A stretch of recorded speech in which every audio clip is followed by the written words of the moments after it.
काम कर दिए ना, ये रहे ना वो। एक लव जिहाद का मामला आजकल जोर पकड़ा हुआ है। आफताब नाम के एक लड़के ने श्रद्धा नाम की लड़की के 35 टुकड़े करके डाल दिए। मामला क्या है और क्यों इतना संगीन है, इस बात पर हमने कई लोगों से चर्चा की और कई लोगों ने हमसे ये कहा कि इस पर एक वीडियो भी बनाकर डालिएगा। हमने जब इस बात को देखा तो पता चला कि कहीं ना कहीं ये ऐसे मामले जो हैं वो लव जिहाद से जुड़े हुए होते हैं।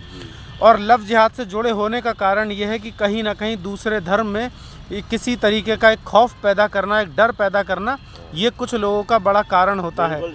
जब हमने देखा, इसको पता लगा कि आफताब जो है वो श्रद्धा के साथ लिविंग रिलेशनशिप में रहता था और लिविंग रिलेशनशिप में रहने के बावजूद श्रद्धा जो अपना पूरा परिवार, अपना पूरा घर छोड़कर आई थी और उस लड़की को 35 टुकड़े करके दिल्ली के जंगलों में डाल दिया गया। तमाम तरीके के लोगों से हमने बात की, उनकी अपनी अपनी राय आई है। कुछ लोगों का कहना यह है कि आफताब एक लव जिहाद का एक आदमी था और लव जिहाद के चलते उसने इस घटना को अंजाम दिया और जानबूझकर एक समाज की लड़की को प्रेम जाल में फंसाया। और प्रेम जाल में फंसाने के बाद जब वो लड़की उस पर पूरा भरोसा करने लगी, उसके साथ कुछ समय बिताने लगी, उसके बाद उस लड़की ने उसके बाद आफताब ने मौका देखकर उस लड़की के 35 टुकड़े कर दिए और उन 35 टुकड़ों को अलग अलग जगह पर डाल दिया गया। ऐसी भी राय हमारे पास, ऐसी भी ओपिनियन हमारे पास लोगों की आई हैं। हम भी आपको बताना चाहते हैं कि ऐसा होता है और अक्सर ऐसा उन्हीं के साथ होता है जो लड़कियां अपने माता पिता या अपने परिवार की बात नहीं मानती हैं और परिवार से आगे अपने आप को स्वयं को रखती हैं, अपने सारे डिसीजंस को रखती हैं। क्योंकि हमारी पढ़ाई का स्तर बहुत ज़्यादा बढ़ गया है और हमारे जो घर के परिवार के बच्चे हैं वही समझने लगे हैं कि उन्हें समाज की जानकारी माँ बाप से ज़्यादा है।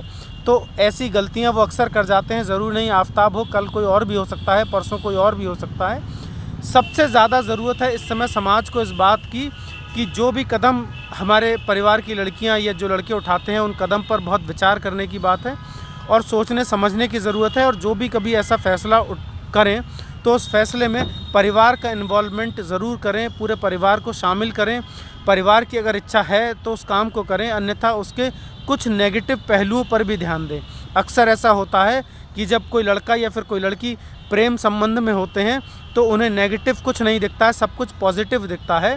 इसलिए क्योंकि ज़िंदगी आपको बितानी होती है तो कम से कम जब भी किसी रिश्ते को आगे लेकर जाएं तो उस रिश्ते के अच्छे पहलू के साथ साथ उस रिश्ते के सामाजिक बुरे पहलुओं पर भी नज़र डालें, क्योंकि वहाँ पर आपका जीवन जुड़ा होता है, वहाँ पर आपको अपना जीवन जीना होता है।